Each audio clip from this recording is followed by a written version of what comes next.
Ang player na ito ang isa sa mga halimbawa ng ilang UAAP players na ang galing pagdating sa college days nila pero nung pumasok sa PBA, naging underrated at nasira ang career. Bakit kaya nangyari ito kay Macbelo? At ang player na ito naghahanap ng trabaho o kahit saang liga na mapapasukan. Gusto po niyang bumalik sa PBA kung may magka-interest man sa kanya. Sana nga magparamdam. Pero ang tanong, effective pa din ba kaya si Macbelo? Tingnan natin. Abay, bago natin pagpatuloy, kung nais susuportahan ng aking channel, just click subscribe and share. Pagpasensyahan nyo nga pala ng aking boses, inuubo eh. Si Macbelo ay pinanganak sa Midsayap, Cotabato taong 1993 pero ang ama niya talaga ay taga Panay. Bali nag-migrate lang sila sa Cotabato kaya dito na rin siya sa Cotabato nag-aral. Nag-high school siya sa St. Mary's Academy pero pakonti-konti pala yung interest niya sa basketball. Kalaunan, mas nagustuhan niya pagbabasketball na nagkolehiyo siya sa Far Eastern University. Dito niya napansin na may talento pala siya talaga sa pagbabasketball kaya sineryoso na niya. Dito sa FEU, mas ginanahan siya maglaro at lumabas ang kumpiyansa niya. Naging tanyag din ang kanyang pangalan dahil sa mga buzzer beater na ginagawa niya para lang maisalba ang FEU at makaabot sa finals.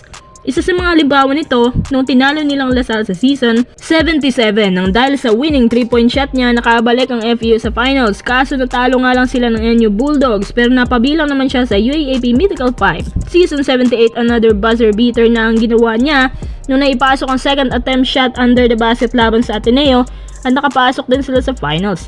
Bali back-to-back finals appearance po ang resulta sa tulong ng winning shot ni Macbelo. Hindi lang yan, ang FEU na talagang nanalo laban sa UST at sa kanya pa binigay ang finals MVP. Kahit nagkaroon siya ng cramps, pero nakakuha naman siya ng double-double, 17.3 points, 10.3 rebounds. Hindi pa dyan nagtatapos dahil pinangaralan siya bilang UAAP NCAA Basketball Awards Player of the Year. Pagkatapos nito, hindi na niya tinira pa ang season 79 para maglaro sa Philippine National Team. 2016, naglaro siya sa PBA D-League under Boracay Ram Wavers at kalauna naman sa Phoenix. Dito sa Phoenix, magugulat kayo ng galing pala talaga ni Belo noon. Alam nyo ba na pinangunahan niyang kanyang team sa finals at nakapagtala ng 41 points laban sa Qaeda Tile Masters at ang 41 points na yan, ang highest points na naitala sa PBA D-League na hanggang ngayon wala ba nakakalampas o nakakapantay. Dahil nga dyan, nanalong kanyang team at nakuha niyang finals MVP. 2016, nagpa-draft siya sa PBA. Noon, may tinawag tayo na special draft.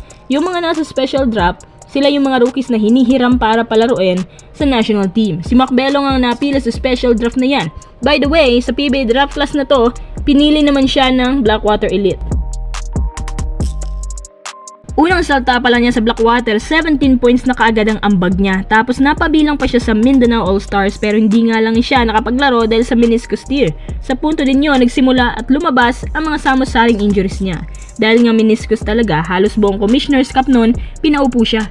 Pagkatapos ng 4 na buwan, bumalik siya pero natalo nga lang sa San Miguel. Pagkasunod na season sa tulong ni Belo, nag-qualify sa quarterfinals ang Blackwater kaso na-eliminate sila laban sa Magnolia. 2019, halos tatalunin din nila ang Ross sa elimination pero natsugi din ang kanyang team. 2020, injured na naman si Belo sa tuhod pero nakabalik ay nakapagtala agad ng 16 points. 2 games pa lang nila Ross since no nakabalik, pinaupo na naman dahil sa back spasms.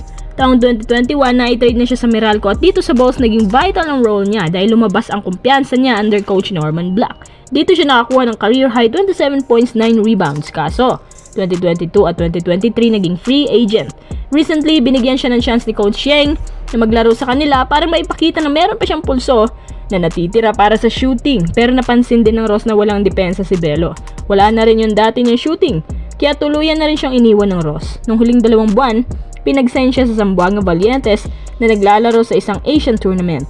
Bukod dito, walang ibang may nagka-interest kay Belo. Kailangan po niya ng trabaho. Nice din sana niya na makabalik sa PBA if possible. At ito raw ang kanyang ultimate dream. Sa ngayon, wala pang pumapansin sa kanya pero once na bumalik ang old form niya, tiyak ako na magkakaroon din siya ng maraming offers.